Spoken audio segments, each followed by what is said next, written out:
திருவாரூர் மாவட்டத்தின் பல்வேறு பகுதிகளில் கனமழை பெய்து வருகிறது. விவரங்களுடைய நேரம் செய்தியாளர் ராஜசேகர், தற்போது ஒரே வாரத்தில் இரண்டாவது முறையாக திருவாரூர் மாவட்டத்தில் கனமழை பதிவாயிருக்கு. விவரம் என்ன? தேவப்பிரியன், தென்மேற்கு வங்கக்கடலில் உருவாகியுள்ள காற்றழுத்த தாழ்வு பகுதி காரணமாக சென்னை முதல் நாகை வரை வடக்கு கடலோர டெல்டா மாவட்டங்களில் பரவலாக கனமழை முதல் மிக கனமழை பெய்யக்கூடும் என சென்னை வானிலை ஆய்வு மையம் தெரிவித்திருந்தது. குறிப்பாக இந்த காற்றழுத்த தாழ்வு பகுதி டெல்டா மாவட்டத்திற்கும் இலங்கைக்கும் இடையான நிலையான காற்றழுத்த தாழ்வு பகுதி நீடிப்பதால் டெல்டா பகுதியில் கனமழை பெய்யும் எனவும் சென்னை வானிலை ஆய்வு மையம் தெரிவித்திருந்தது.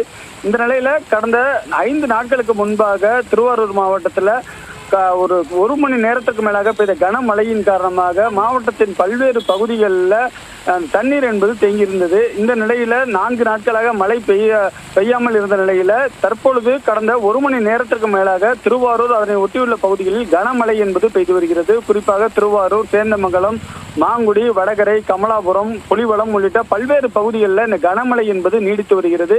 இந்த கனமழையின் காரணமாக சாலைகளில் மழைநீர் வெள்ள நீர் போல் பெருக்கெடுத்து ஓடுகிறது. இதன் காரணமாக பொதுமக்களும் விவசாயிகளும் மகிழ்ச்சி அடைந்திருக்கிறார்கள்.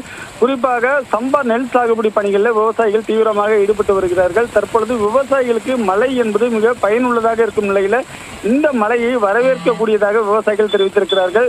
தொடர்ந்து இந்த மழை பெய்து வந்தால் திருவாரூரில் உள்ள தாழ்வான பகுதிகளில் தேங்கி நிற்கக்கூடிய சூழல் உருவாகும். ஆகையால் மழைநீர் தாழ்வாக தேங்கக்கூடிய பகுதிகளில் மழைநீரை வடிய வைக்கும் பணியில் அரசு அதிகாரிகள் ஈடுபட வேண்டும் என மாவட்ட ஆட்சியர் உத்தரவிட்டிருக்காங்க.